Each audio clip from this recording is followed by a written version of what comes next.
wa kera cyane nk'uko tubisoma Pawulo yavuze mu kinyejana cya mbere hari amagambo yavuze arimo guhugura abikoreye mu gice cya 11 umurongo wa 3 ngo mfite ubwoba ko ya nzoka ya kera uko yashutse abatubanirije ko ariko izashuka n'abiki gihe none hashize imyaka 2024 urumva ko ayo magambo aracyafite original yayo.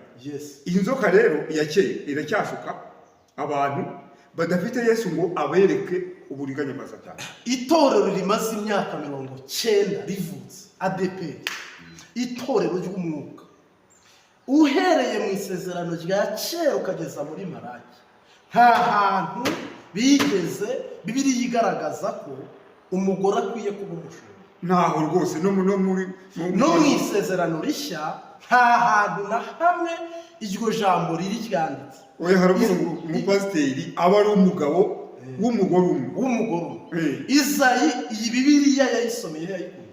Ubu ni iyindi hari bamuhaye bamaze kuhindura ibyanditswe byera bizima. Mu mubabaro n'agahinda, mu ishavu n'uburakare, twebwe nk'abakristo turababaye cyane. Turababaye kuko abo ngabo baratwigishije tuva mu byaha dukurikira inzira y'ukuri dukurikiye Yesu twizera, none ko bahagaritse abo batwigishije aho twebwe nibatugeraho batagira gute ntibazatujugunya mu cyo ese nyine bazaduta mu cyo kuko barimo gushaka kuduta mu cyo. Kuko niba umuntu afata abapasiteri barenze 1000 akababwira ngo mwese akabakimbiza, agafata abarimu barenze 2000 agafata abapasiteri barenze 3300 turukajya mu manza, ubundi wibaza imvu niba mukubwiriza umuntu niba warigeze ubwiriza umuntu cyane biravuna wibaza agahinda kaba mu gushangura umuntu wari umusinzi ukamubwiriza kuva kuri A ukageza kuri Y,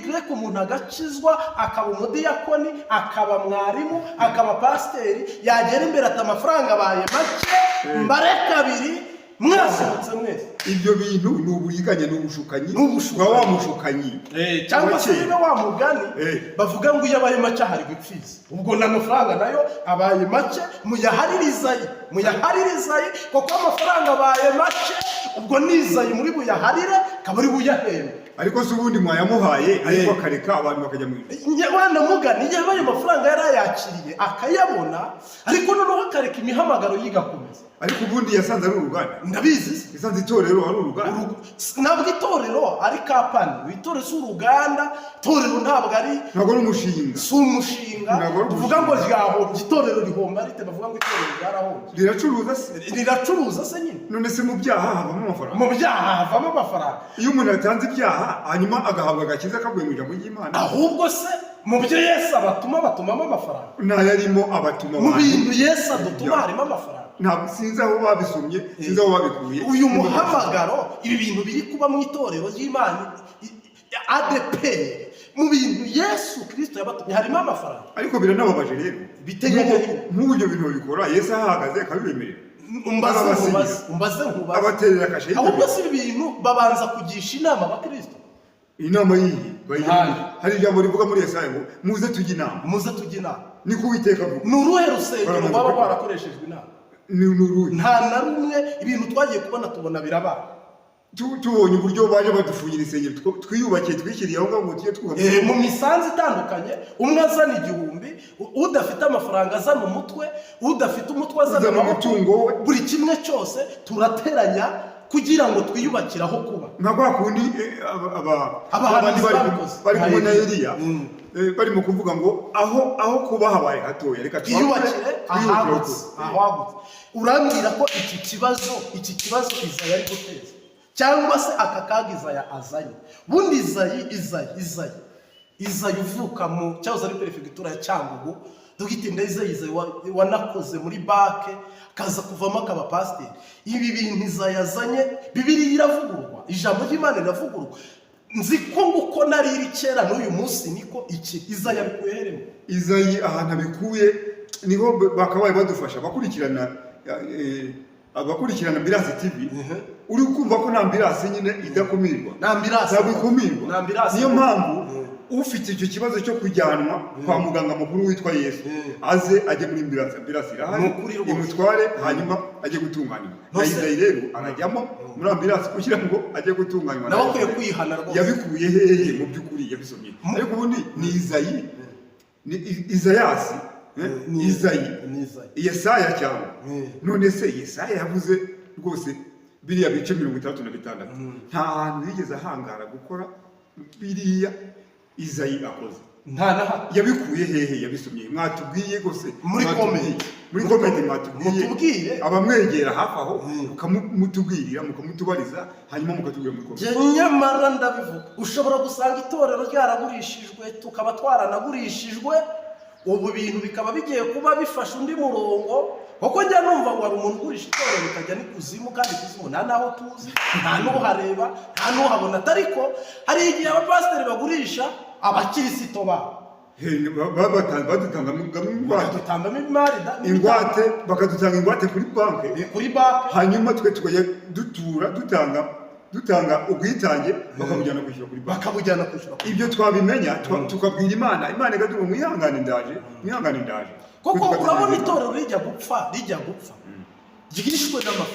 ryishwe n'amafaranga, kuko amafaranga yabaye menshi. Ni nka bijya bitambo bya kera Yesu atari yaha amapfizi y'intama, amapfizi y'inka, amapfizi y'ihene, abatambyi bamaze kubihaga ubona ko ariko Yesu yaje abikuraho, abikuyeho urugamba ruraho, aranabirukanye mu rusengero aho baranamwica. Biriya bitambo byaje guhabwa umugisha kugeza ubwo babicururiza mu muryango w'urusengero, bihinduka akajagari, bihinduka akavuyo.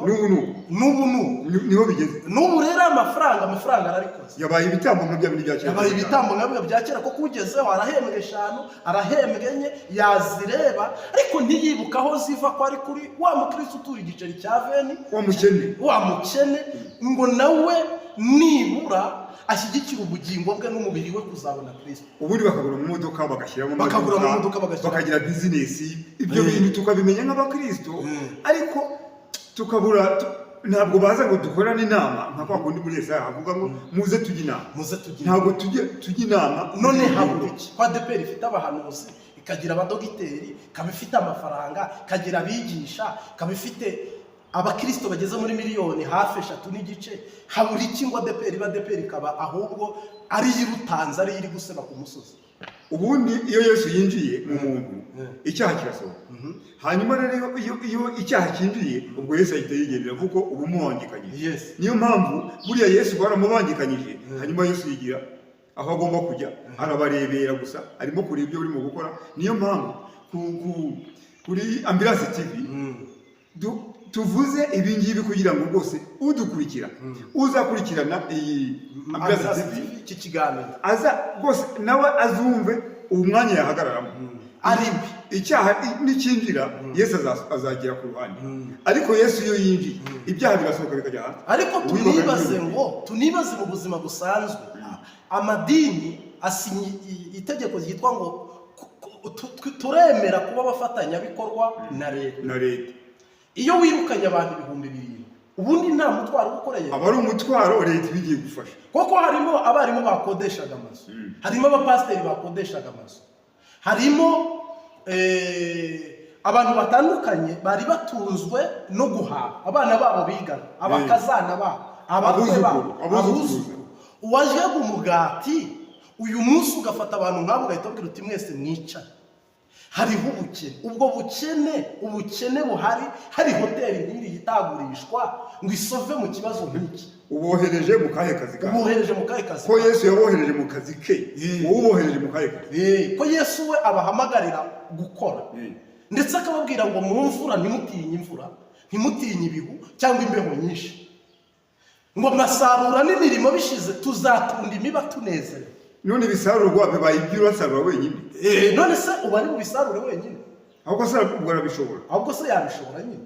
None se ko turimo kumva ko n'insengero hari insengero zigiye kugurishwa cyangwa izindi zigasenywa, ko hari imbaraga z'abakristo, ahubwo mwazigurishije mu kubaka insengero zemewe na leta, ariko nk'insengero nk'eshanu mukazikomatanya zikubaka urusengero rwiza rwemewe na leta.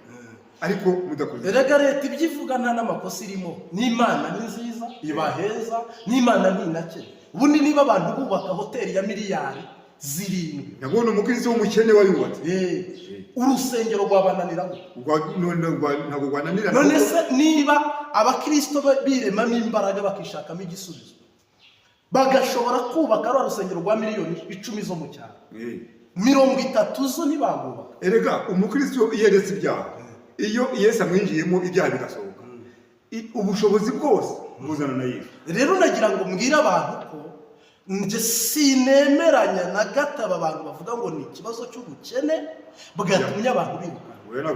Sinemeranwa n'abantu bavuga ngo ni ikibazo ngo cy'amafaranga abaye make ngo gitumye imishahara ihagarara. Ubundi yabaye menshi ryageze, ahubwo se azaba menshi ryari. maze yarabonetse twubaka Gisozi ku mbaraga kwizera Kristo ko tuzajya mu ijuru, turayubaka iruzura. None amafaranga abaye make murimo kubaka yiheze kandi. None se nyine bari kubaka iyi. Murimo kubaka yihe dove yi. Oya ahubwo se yameza atatabayeho yo kusaba ibikene. Izi gikora zarakoze. Hoteli ntiyinjiza. Ahubwo yameza 3 ishuti iboneka mu byaha. Izayi niwe bari gufata intambwe ya mbere akabafasha akagoboka bano ba. Abo ngabo bafite isengero zifunze. Akabagoboka. Akababa hafi bashaka bakajya no muri credit bakavuga ngo abashuma abarimu bafite ubukene mu bibazo binini. Twafashe miliyari yo guhemba abakozi ba DPR bose aho bari itorero ryere kunyeganya. Ariko noneho akabakoresha inama akababwira ati igihe nk'iki mureke tujye inama nk'abajwi b'imbuto turebe isengero ziri strategique zikwiye kubakwa, ziri mu kibazo zikwiye kubakwa. Mu Kinini hakaboneka rumwe, yego yenda Rwamagana hakaboneka rumwe, Kayonza hakaboneka rumwe, Inyanza hakaba ariko imbaraga z'abakristo hakaba rumwe. Ariko ibyo bintu bigakorwa n'abakristo, kuko twebwe abakristo barahari rwose. Ariko itangazo risohoka ngo inama yabereye kuri Zoom video conference ati habaye inama hahagaritswe by'agateganyo abarimu n'abapastor barenze 3,000. Buriya imitima yabo ubuyishyigikiye mwivuga butumwa ntabwo ari byo rwose. Ibyo bintu ntabwo ari byo, ahubwo bagomba kuba inama irimo n'umwuka wera. Umwuka wera akajya atanga ubujyanama buvuye kuri Yesu. Hanyuma ibintu bikagenda neza kandi bigatuma abantu bashima Imana. Nawe igituma abantu bababara ntabwo ari bivuye ku Mana, ahubwo ibintu bivuye ku Mana ni ibituma bayihimbaza bakanayishima. None bariya rero ahagaritse ndahamya ko batarimo kuyishima kuko birababaje. Reka twerekeze ku musozo tubwire abarimu ngo mwihangane ariko ntimuve mu muhamagaro kubera ijambo yavuze ntabwo ari Yesu bivuze. None turababwira ngo babe bari hehe, nibarebe uburyo cyangwa se niba binaniranye biyegeranye baze natwe twubake itorero rivuye kuri Yesu, hanyuma dukore iby'umuhamagaro, dukomeze umuhamagaro, twigisha abantu bava mu byaha, hanyuma tubereke. Reka tubwire n'abapasteri bose ntagire umuntu ugwa, nimugume mu rusengero. Buriya umuntu si umusozi. Ariko urumva batera ubwoba. Oya ariko igitera bwoba ribaho igihe cy'inde n'akarengane kabaho mu intumwa. Na Pawulo yavuze ngo bene data b'ibinyoma nahuye nabo.